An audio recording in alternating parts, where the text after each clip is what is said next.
बिस्मिल्लाहिर्रहमानिर्रहीम अस्सलाम वालेकुम वरहमतुल्लाहि वबरकातुहू। दोस्तों, आज जिस कुरानी आयत का वजीफ़ा आपके लिए लेकर हाजिर हुई हूँ, बहुत ही मारूफ आयत है और अक्सर लोगों को ये आयत याद होती है। सूरह यासीन की ये आयत है जो अपने अंदर बड़ी बरक़ात रखती है। जिस आयत की हम बात कर रहे हैं वो आयत ये है, सलामुन कौलम मिन रब्बिर रहीम। प्यारे भाइयों, इस आयत का वजीफ़ा पहले भी बता चुकी हूँ और आज भी अपने एक भाई के कहने पर दोबारा आपकी खिदमत में पेश कर रही हूँ। इस वजीफे की क्या बरक़ात हैं, ये कैसे काम करता है, इस हवाले से एक भाई ने अपनी कारगुजारी हमारे साथ शेयर की है और उनकी ख्वाहिश है कि ये कारगुजारी आपके लिए भी बयान करूँ ताकि आपको आज के वजीफे के कमालात अंदाज़ा हो सके। कारगुजारी के साथ साथ आपको वजीफे की मुकम्मल तफसील भी बताऊँगी, इसलिए आपसे रिक्वेस्ट है कि वीडियो को स्किप ना करें और आखिर तक मेरे साथ जुड़े रहना है। प्यारे भाई और मेरी बहनों, याद रहे कि अल्लाह ताला का कलाम ही इंसान के लिए सलामती है और सरापर रहमत है। लेकिन अफसोस की बात यह है कि आज का इंसान कुरान पाक से दूर हो गया है। कुरान पाक के अल्लाह ताला ने जो बरक़ात रखी हैं और जो ताकत रखी है वो दुनिया की किसी शय में नहीं रखी। ये हमारी बदकिस्मती है कि हम कुरान को छोड़कर लोगों के पीछे भागते हैं, दुनियावी वसाइल के पीछे भागते हैं, जाली पीरों और बाबाओं के पीछे खुद को ख्वार करते हैं, जो झूठे आमिल रोडों पर गली कूचों में बैठे हैं उनके पास जाकर अपना ईमान ख़राब करते हैं। खुदारा जाली पीरों से खुद को बचाएं और ख़ुद अपने मसाइल को कुरान पाक के ज़रिए हल करें। सिर्फ़ और सिर्फ अल्लाह पर यकीन रखें, अल्लाह के अलावा किसी पर यकीन ना रखें, क्योंकि अल्लाह के अलावा कोई भी मसलों का हल नहीं कर सकता और ना ही मुश्किलों को आसान कर सकता है।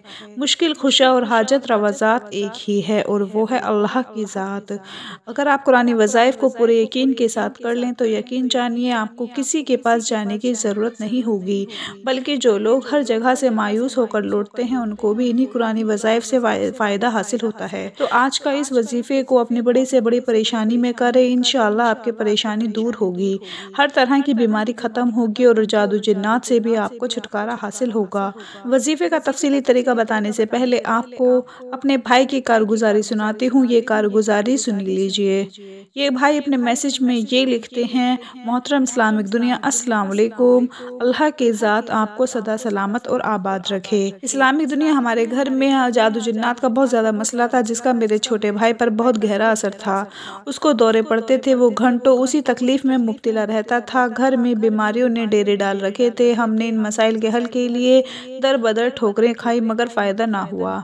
हमारे घर में कभी कभी आवाज़ें आती, अक्सर हमारे कपड़े फट जाते, कपड़ों पर खून के निशानात लग जाते। एक बार ऐसा हुआ कि आधी रात को हमारे घर में खुद ब खुद आग लग गई। इस्लामिक दुनिया, मुझे याद है कि उसी रात आपकी वीडियो सुनी जिसमें आपने बताया था कि जो कोई शुरू और आखिर दुरूद पाक के साथ 121 मरतबा सलामुन कौलम मिन रब्बिर रहीम पढ़ेगा तो जिस भी हाजत, जिस भी मकसद के लिए पढ़ेगा उसका मकसद पूरा होगा।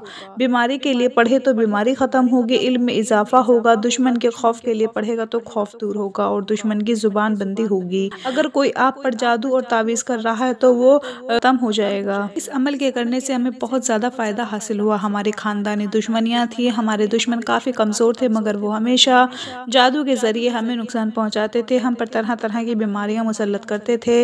मेरी बड़ी बहन बीमार हो गई थी। बीमारी कुछ इस तरह से थी कि उसके अंदर से सफ़ेद किस्म का मादा निकलना शुरू हुआ। बज़ाहिरा ऐसा था कि जिस तरह से लेडीज़ों को ल्यूकोरिया की शिकायत होती है।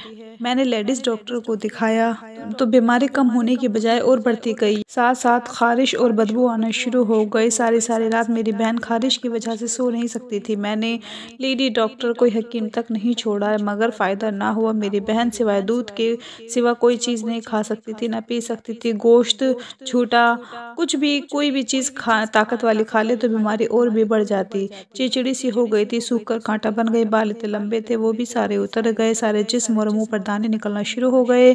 हमें मालूम हो गया था कि ये जादू की वजह से हो रहा है। हमने सिर्फ 3 दिन इस अमल को किया। इस्लामिक दुनिया, मेरी बहन की तबीयत में बड़ा फ़र्क पड़ा। मेरी बहन के अंदर से जो रतूबत निकलती थी वो निकलना बंद हो गई और सारी तकलीफ़ ख़त्म हो गई। घर से जादू जिन्नात भी ख़त्म हो गए। इस अमल को किए हुए 4 साल हो चुके हैं। अल्हम्दुलिल्लाह, इस अमल के बाद घर में जादू जिन्नात का असर मुकम्मल तौर पर ख़त्म हो गया। मेरी कारगुजारी बयान करने का मकसद यही है कि मेरी कारगुजारी सुनकर लोग लोग भी इस वजीफ़े को लाज़मी करें और अपनी परेशानी और मसाइल को अल्लाह के कलाम और बतलाए गए तरीके के ज़रिए हल करें। आपसे मेरी गुजारिश है कि मेरी कारगुजारी अपनी वीडियो में ज़रूर बयान कीजिएगा ताकि वे मेरे लिए सदका जारिया बन जाए। प्यारे भाइयों, आपने इस भाई की कारगुजारी सुनी ही और आपने सुना कि अल्लाह के कलाम में कैसी ताकत है और ये वजीफ़ा कैसा पावरफुल है। इसलिए आप भी अपने मसाइल का हल चाहते हैं तो इस वजीफ़े को करें और अल्लाह से अपने मसाइल हल करवाएं। वजीफ़े का तरीका बहुत ही आसान है, इसमें कोई मुश्किल नहीं, बस चंद चीज़ों का ध्यान आपने रखना है। क्योंकि ये वजीफ़ा कुरानी वजीफ़ा है, इसलिए अफजल यही है कि इस वजीफ़े को आप बावज़ू होकर करें। अच्छी तरह वज़ू करें और पाक जगह पर कोशिश करें, जानमाज़ पर बैठकर वजीफ़े को करें, किबला रुख बैठकर वजीफ़ा करें और शुरू और आखिर दुरूद पाक लाज़मी पढ़ें। जितनी बार हो सके दुरूद पाक पढ़ें, 7 बार 11 बार पढ़ना बेहतर है।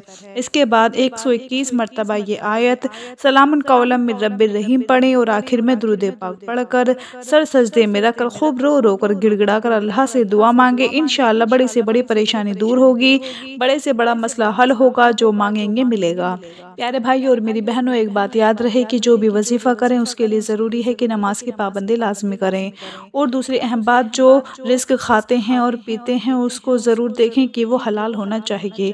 अक्सर लोगों को शिकायत मौसूल होती है कि वज़ाइफ़ का फ़ायदा नहीं होता। जब उनसे पूछा जाता है कि नमाज की पाबंदी करते हैं तो जवाब मुस्बत नहीं होता। तो याद रहे, नमाज की पाबंदी नहीं करेंगे, कुरान की तिलावत नहीं करेंगे, तो फिर वज़ाइफ़ कैसे फ़ायदा दे सकते हैं। इसलिए मेरे तमाम भाइयों और बहनों से गुजारिश है कि नमाज की पाबंदी लाजमी करें। घर का कोई फ़र्द भी बेनमाजी नहीं होना चाहिए, फिर देखें कि वज़ाइफ़ कैसे काम करेंगे। प्यारे भाइयों, ये थी हमारी आज की वीडियो।